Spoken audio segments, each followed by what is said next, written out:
Cumprimenta a igreja com a paz do Senhor. Amém. Irmãos, hoje vamos falar sobre um tema: relacionamento ideais entre os cônjuges. Ideal perfeito. Se uma pessoa não consegue ser perfeita, imagina duas juntas. Mas, se uma pessoa não consegue ser perfeito, o casal pelo menos consegue chegar a um ponto ideal. E é o que nós vamos estudar nesta manhã. Um relacionamento ideal entre um casal. A introdução. Precisamos alicerçar o nosso casamento em terreno sólido, que faz construção sobre a areia. Precisamos alicerçar o nosso casamento em terreno sólido. Quem faz construção sobre a areia não terá sossego quando chegar as tempestades. E o que é um terreno sólido? Como preparar um terreno sólido para uma construção? O casamento, ele é uma construção. Começa ali do alicerce e ele vai crescendo aos poucos. Então nós vamos aprender nesta manhã como construir um casamento no alicerce sólido.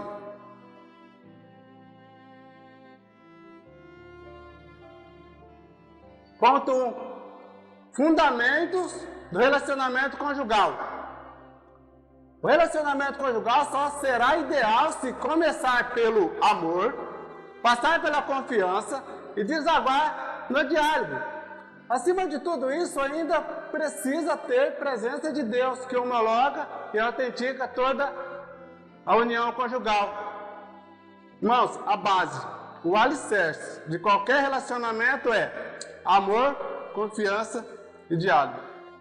Se um desses três princípios estiver faltando, o casamento começa a ficar longe do ideal.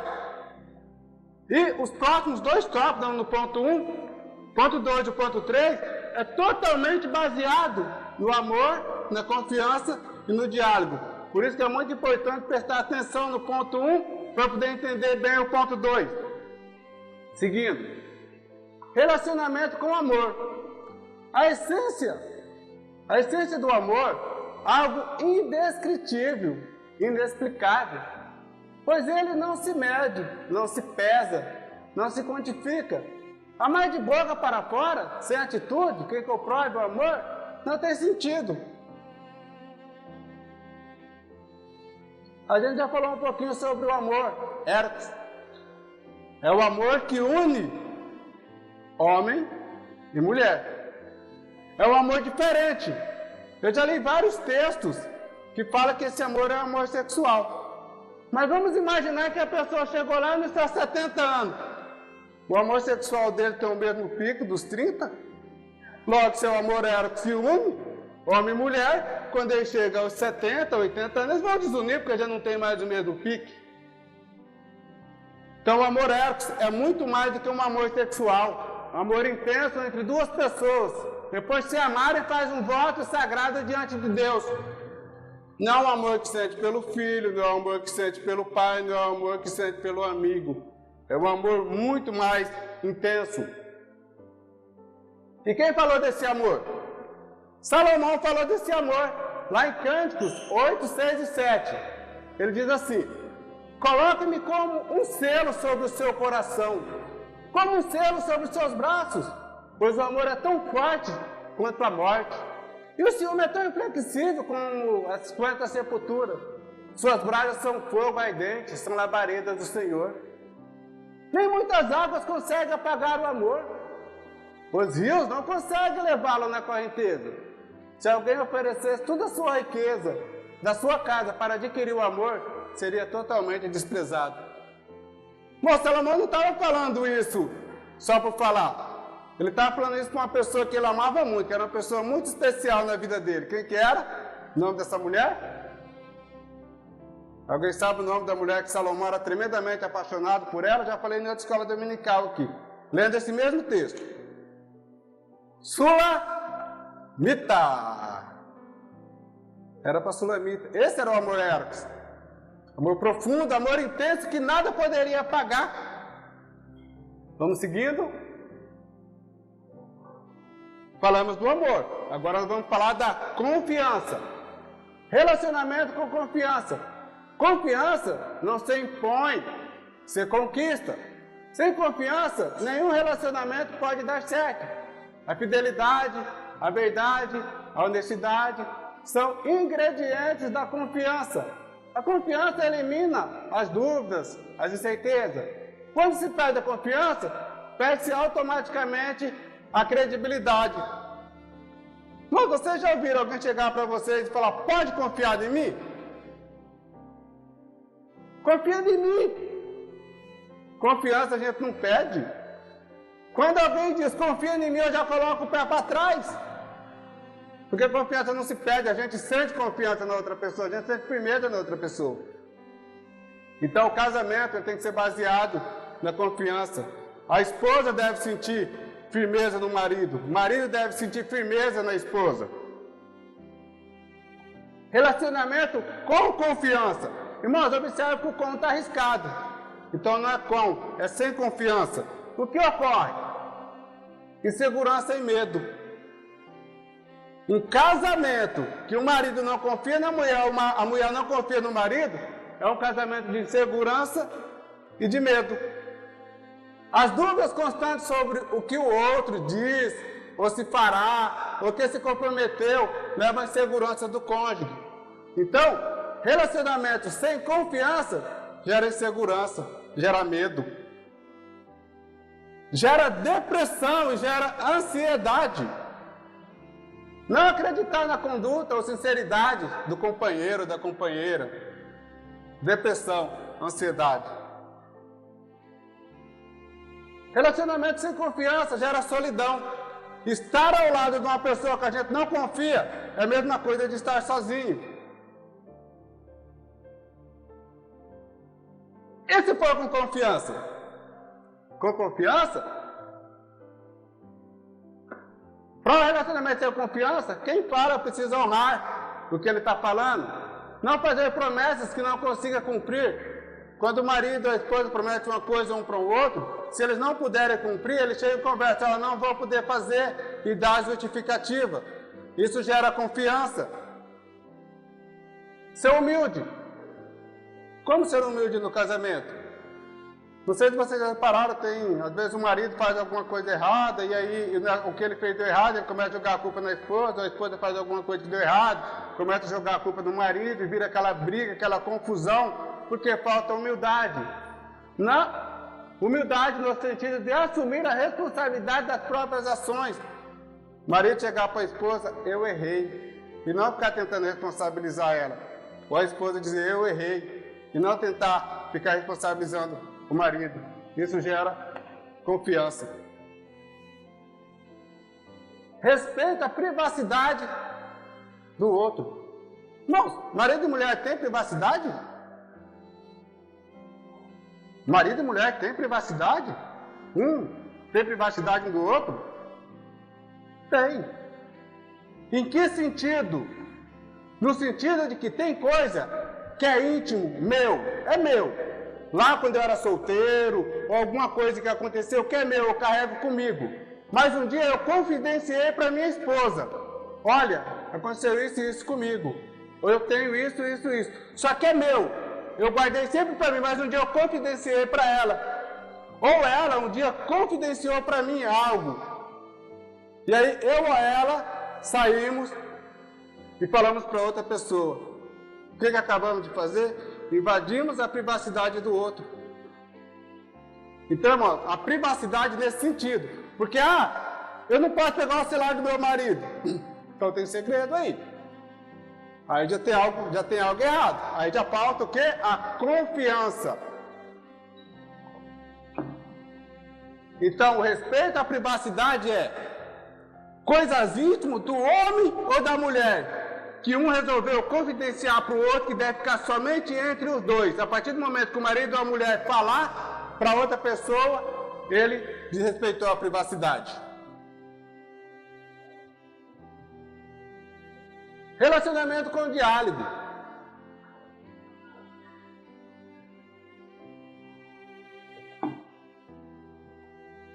Irmãos, quando vocês quiserem, vocês podem interromper, tá? Para perguntar. Eu tenho os meus momentos de pausa, mas vocês podem interromper a qualquer momento que vocês quiserem. Relacionamento com o diálogo. O diálogo deve ser como uma linguagem simples. O diálogo deve ser com uma linguagem simples, objetiva, de fácil compreensão e sem rodeios, com educação, respeito e verdade. Diálogo é o meio mais prático e eficiente para resolver problemas conjugais de toda natureza. Se os cônjuges não conversarem, como descobrirão as necessidades, os sentimentos e os desejos um do outro? Irmão, diálogo. Diálogo é tudo na vida do casal. Perceba que o diálogo não é só quando está faltando as coisas em casa e a mulher chega para o marido. Marido, a geladeira está vazia. O armário está vazio. Ô marido, mulher, você já fez a comida? A comida está pronta? Isso não é diálogo, isso é coisa do cotidiano do dia a dia. Então, diálogo entre o casal é algo mais profundo. Diálogo também não é ficar conversando o que aconteceu na igreja, o que aconteceu na vida do vizinho, o que está acontecendo em outro caso. É sobre a relação do casal. E se o casal não consegue falar a relação dos dois, o diálogo deles está precário. Relacionamento com o diálogo. Constrói confiança e segurança. Um dos benefícios mais significativos do diálogo no relacionamento é a construção da confiança e da segurança emocional. Quando o casal eles conversam, o relacionamento dos dois, eles têm mais confiança, eles têm mais segurança um no outro. Transparência. Relações baseadas em segredos ou omissões podem rapidamente enfraquecer, além de gerar muitos conflitos. Veja que, no outro ponto, respeitar a privacidade um do outro, quando o segredo é entre o marido e a mulher, no diálogo, você não pode pegar o meu celular. Então tem algo escondido ali dentro. Gera o quê? Insegurança. Isso é o quê? Isso é transparência? Isso não é transparência. Fala transparência. O que é que você tem escondido aí que eu não posso ver?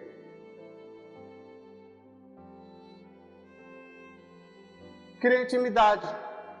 O diálogo cria intimidade.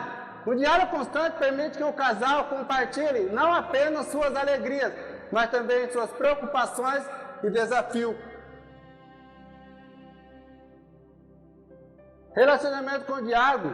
Provérbios 10, 19, ele diz assim: na multidão de palavras não falta transgressão, mas o que modera os seus lábios é prudente. O marido, às vezes, porque ele é o marido, porque ele é o homem da casa, ele acha que ele pode falar o que ele quiser. Ou a mulher acha que pode falar o que ele quiser. Coisa que a gente vê no dia a dia, até dentro da igreja. Eu estou certo, eu falo mesmo. Não é bem por aí, irmãos, dentro do relacionamento. O diálogo, ele precisa ser com sabedoria, com prudência, saber o que você está falando. Não é porque eu estou certo que eu posso soltar as palavras de qualquer jeito para minha esposa. Não é porque a minha esposa está certa que ela pode chegar e desaguar qualquer coisa em cima de mim. É diálogo. Não, isso não é diálogo. O diálogo precisa ser com sabedoria, com prudência. Porque dependendo da forma como a gente fala, a gente pode ser mal interpretado. Irmão, dúvida? Tudo certo? Bom, então quem vai perguntar vai ser eu. O pastor. Diga, senhor. O diálogo é uma pessoa que fala ou são as duas pessoas que falam? As duas pessoas se falam, porque se uma pessoa só falar, não é diálogo. Aí é monólogo, né? Isso. Quando uma só fala, é monólogo. Isso. As duas falam sem diálogo. É diálogo. O diálogo tem que ocorrer entre marido e mulher. E aí quando uma fala, o outro tem que ouvir, né? Quando um fala, o outro tem que ouvir. Aí vem a réplica, a tréplica, mas tudo com sabedoria. Não é porque eu estou certo que eu devo falar desse jeito. Muitas vezes a palavra não cabe para aquele momento. Seguindo.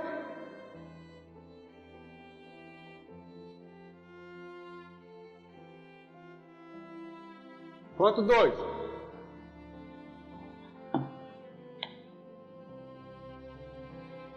Ponto 2. Aprimorando o relacionamento conjugal.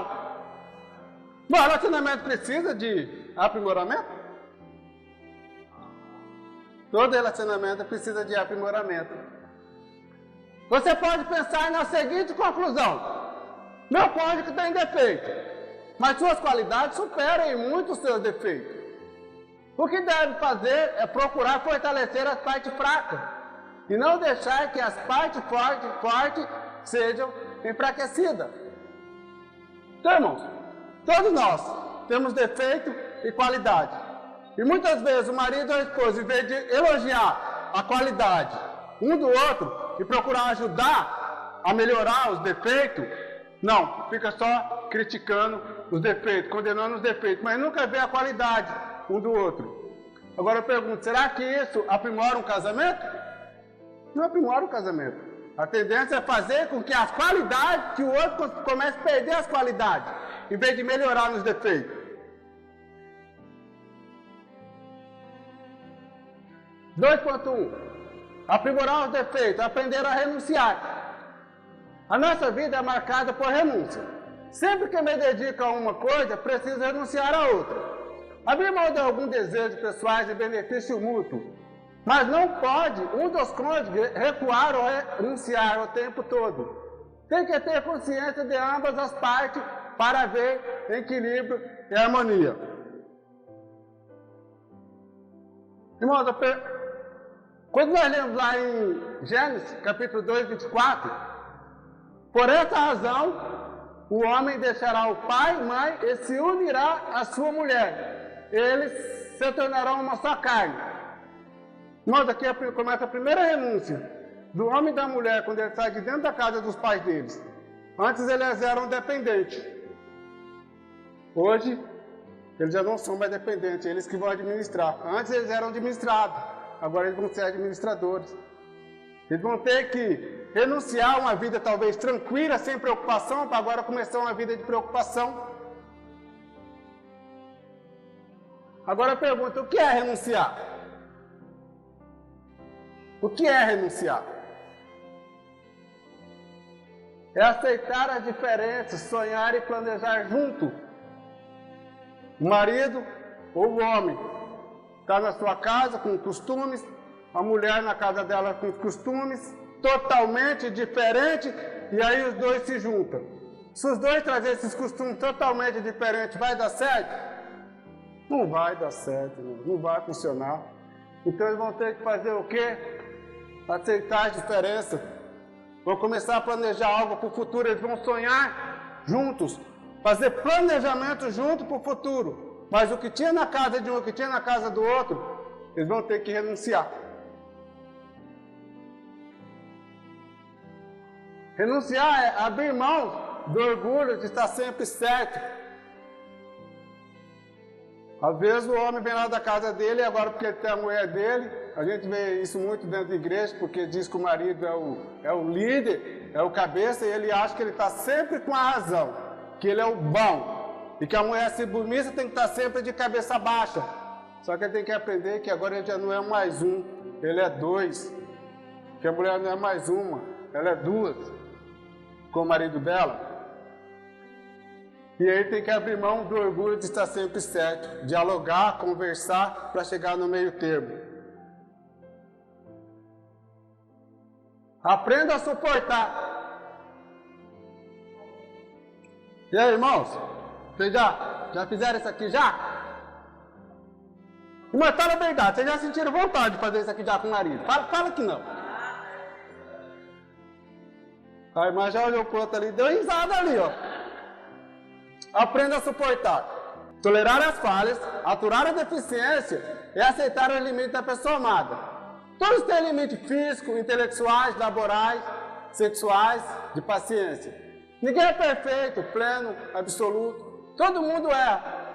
Tolerar aquilo que é diferente dos seus usos, costumes e tradições. Aprender a suportar. E nós vamos voltar aqui que o homem saiu da casa dele, a mulher saiu da casa dela e se juntou. Aí o cara, quando estava na casa dele, ele tinha o costume de chegar em casa e ir tirando a roupa e jogando. pelo meio da casa, até chegar lá no quarto. Até chegar no quarto, a roupa dele estava tudo jogada esparramado dentro da casa. Só que na casa da mulher era o contrário. O pai dela chegava, os irmãos dela chegavam, tirava a roupa e colocava no cantinho. E agora? A mulher vai ter que suportar esse cara? Ai, dele que você não casava. Ah, mas meu pai não era assim. Eu não sou seu pai. Ah, mas minha mãe não fazia desse jeito. Eu não sou sua mãe. Então, irmão, aprender a suportar. O que é suportar? Falar honestamente. Comunique-se abertamente com o seu parceiro sobre seus sentimentos e preocupações.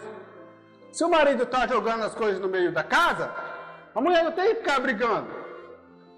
Fala abertamente, converse abertamente, o diálogo.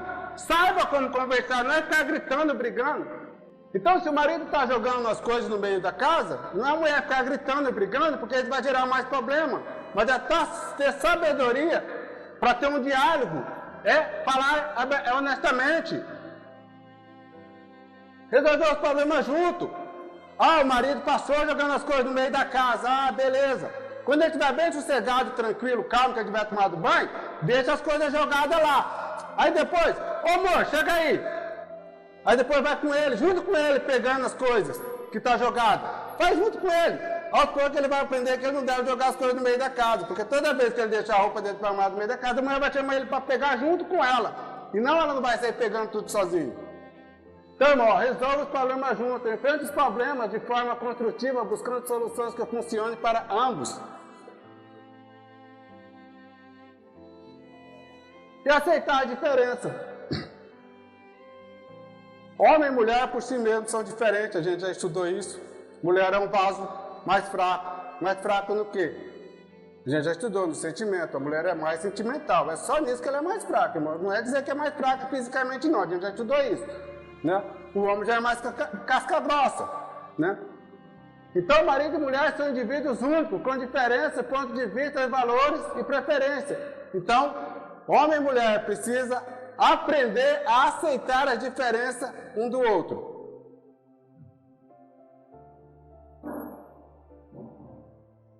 Efésios 4:2 diz assim: com toda humildade e mansidão, com longanimidade, suportando-vos uns aos outros em amor. Paulo, quando escreveu isso, ele não escreveu isso para marido e para mulher, ele escreveu isso para igreja. Vale para marido e para mulher isso aqui? Com certeza, irmãos. Com certeza. E olha o que ele diz ainda: suportando uns aos outros em amor. E o que une o marido e a mulher é o quê? Teoricamente é o amor, porque hoje praticamente é dinheiro. Se tiver dinheiro, casa. Se não tiver dinheiro, não casa. Se tiver estudo, casa. Se não tiver estudo, não casa. Aprender a perdoar. Não imputar mais o erro e não sentir mais a dor da ferida. Perdoar não é esquecimento, mas deixar o passado para trás, é seguir em frente. Perdoar é conviver com o ofensor normalmente. Quem tem um coração perdoador não joga na cara, não paga na mesma moeda, não dá o troco. Nem relacionamento pode dar certo sem o perdão. Pergunta: o que é perdão? Nenhum relacionamento pode dar certo se não tiver perdão. O que é perdão? É uma decisão consciente de liberar sentimento de ressentimento em relação a uma pessoa que prejudicou, independente de ela merecer isso ou não. Perdoar é você tirar a mágoa, tirar o sentimento de dentro de você, independente da pessoa merecer ou não. Vocês já ouviram falar: não vou perdoar porque ele não merece? Já ouvi isso muitas vezes. Não merece, vou perdoar para quê? Então, se for uma pessoa que merece, seu perdão também não vai valer de nada. Porque se a pessoa merece, você não está perdoando. Aprender a perdoar, dar o perdão.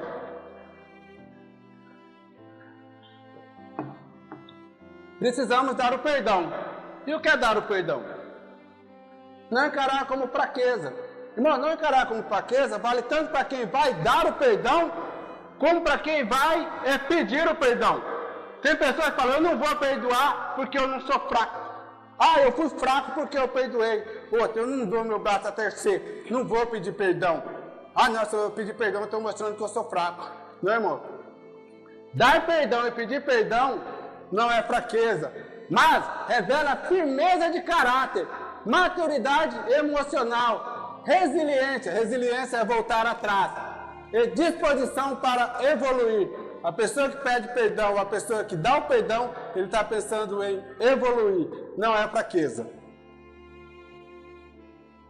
Chance para dar a explicação. Quando a gente vai perdoar alguém, e alguém vem pedir perdão, é porque ele quer se explicar. E quando a gente dá o perdão, a gente está dando uma chance da pessoa dar uma explicação. Com a escuta, a percepção do ocorrido pode ser muito diferente do que imaginamos. Então, irmãos, dar o perdão é dar uma chance para a pessoa se explicar também. Aprenda a perdoar e pedir perdão. Vamos ver? Seja sincero. Vai pedir perdão? Seja sincero. Não peça da boca para fora, falando que o outro gostaria de ouvir. Seja sincero.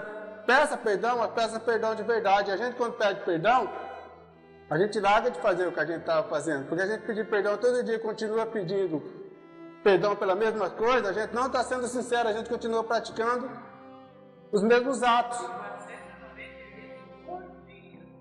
Por dia. Que nós devemos perdoar. Tem gente que consegue perdoar uma vez por dia. Vamos lá? Pedir perdão. Escolha o momento adequado. Irmão, pedir perdão, a gente não chega em qualquer lugar ou qualquer hora e pede perdão.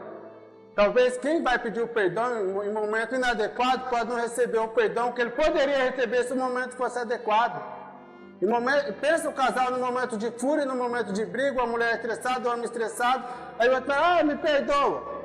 Espera acalmar, espera ficar tudo calmo, espera passar aquele momento da fogueira, da ira ali, e peça perdão, porque talvez o perdão não será dado, dependendo do momento. Escolha o momento adequado, sinalize antes que deseja conversar, e aguarde o momento adequado, sem pegar a esposa ou o marido de surpresa. Então, vai pedir perdão para o marido ou para a esposa? Primeiro, seja sincero. E segundo, espere o momento adequado.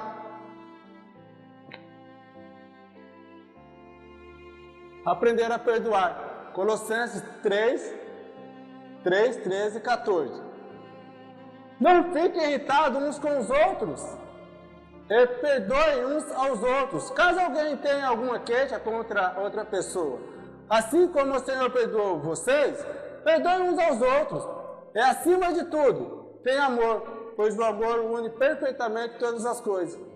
Então, irmão, se nós devemos perdoar as outras pessoas, imagina a nossa esposa, as mulheres, seus maridos. Devem perdoar. Sendo sincero, e no momento adequado para pedir perdão. Irmãos, dúvidas?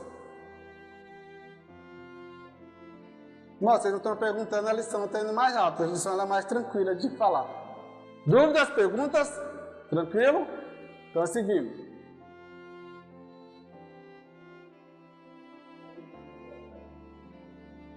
Ponto 3.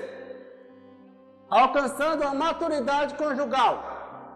Alguns aspectos do relacionamento são importantíssimos, pois dizem respeito ao amadurecimento do casal, ao interagir da melhor maneira possível, compartilhando conhecimento, conseguindo compreender o que é estar ao lado do outro, enfrentando as diferenças e circunstâncias da vida junto, alcançando a maturidade.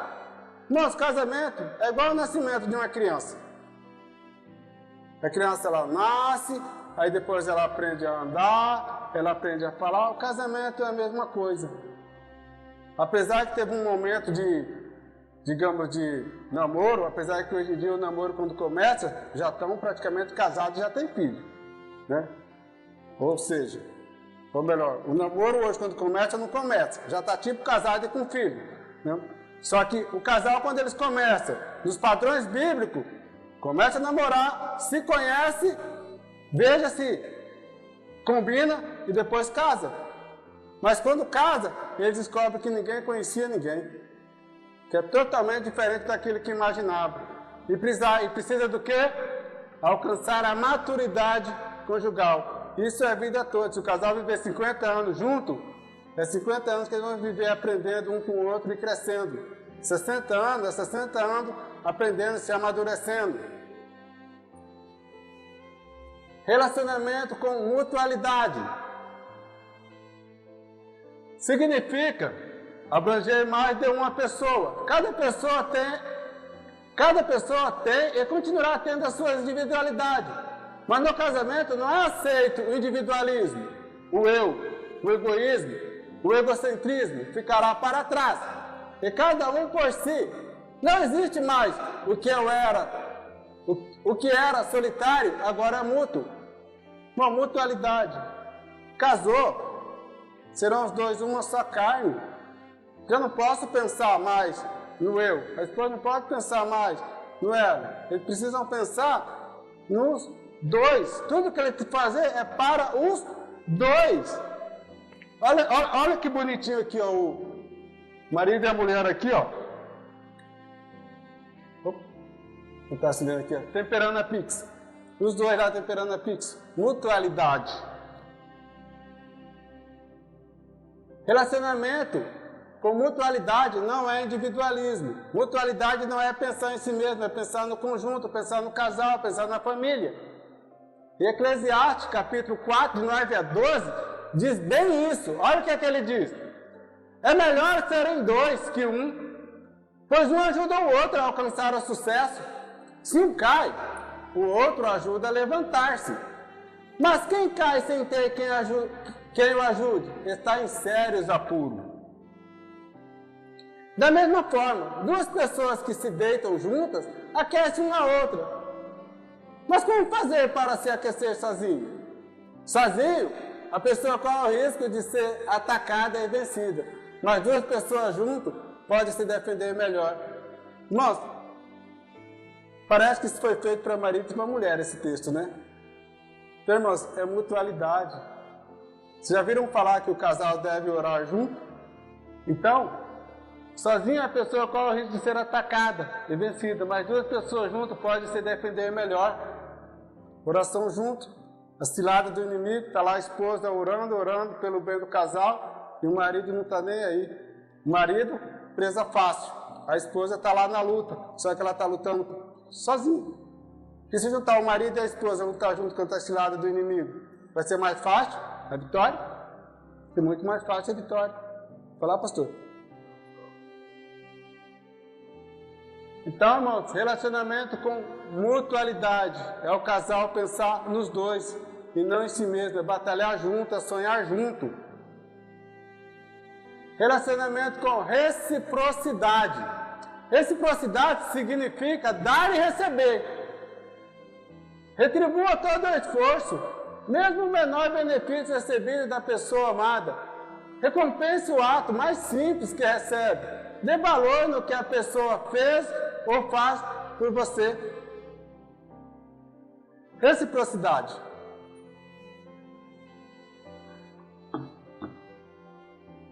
Será que nós homens temos sido recíprocos com nossas esposas?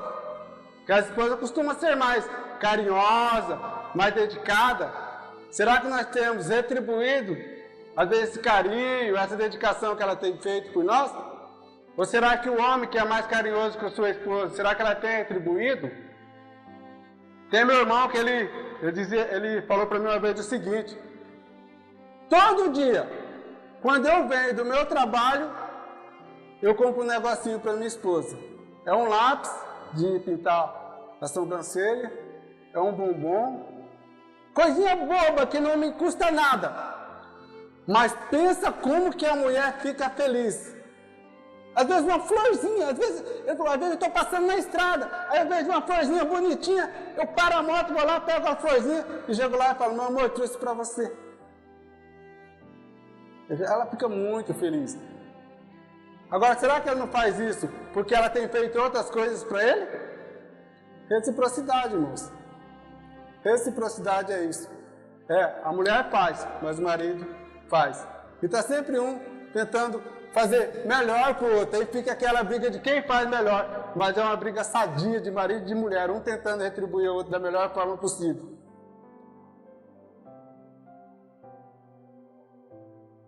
Relacionamento com cumplicidade. Cumplicidade significa parceria, confiança e apoio. Faça parte do projeto e do processo, seja coautor. Os dois deverão assinar embaixo. Se errar, erram os dois juntos. Se acertar, acertaram os dois juntos.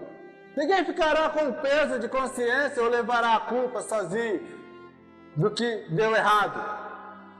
Cumplicidade. Mas o que é cumplicidade? O que é ser cúmplice?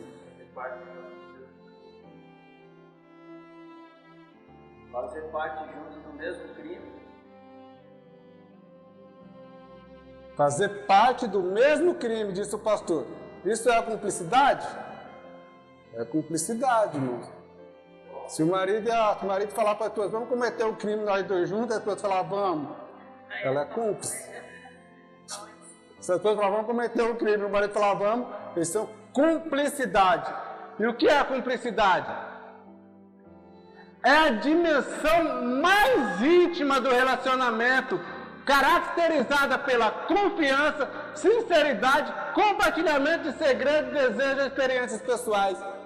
Irmãos, lá no cumplicidade, lá no fundo do poço, meu irmão. O casal está lá no fundo do poço, escondidinho. Só os dois. Só nós sabemos que nós estamos aqui, ninguém mais sabe. Isso é a cumplicidade. Confiança, sinceridade, compartilhamento de segredo, desejo ou experiências pessoais. É cumplicidade. Aí eu pergunto, será que os casais de hoje são cúmplices? Será que nós, homens e mulheres, temos sido cúmplices? Aí vocês respondam para vocês, eu já respondi para mim aqui. Irmãos, dúvida? Tudo tranquilo? Então, irmãos, chegamos à nossa conclusão, e a nossa conclusão diz o seguinte: com a atenção e o cultivo diário dos cônjuges, acerca dos princípios e cuidados expostos na presente lição, o casamento será solidificado, estruturado adequadamente. Assim, o casal poderá desfrutar de uma vida conjugal sadia, saudável, duradoura, com a indispensável bênção de Deus. Então, amor, diálogo, cumplicidade, o casamento, ele cresce. E o casamento, como eu disse, é como uma criança que acaba de nascer. O casal ele precisa aprender dia a dia como lidar um com o outro. Eu espero que vocês tenham aprendido alguma coisa e que Deus abençoe a cada um de vocês.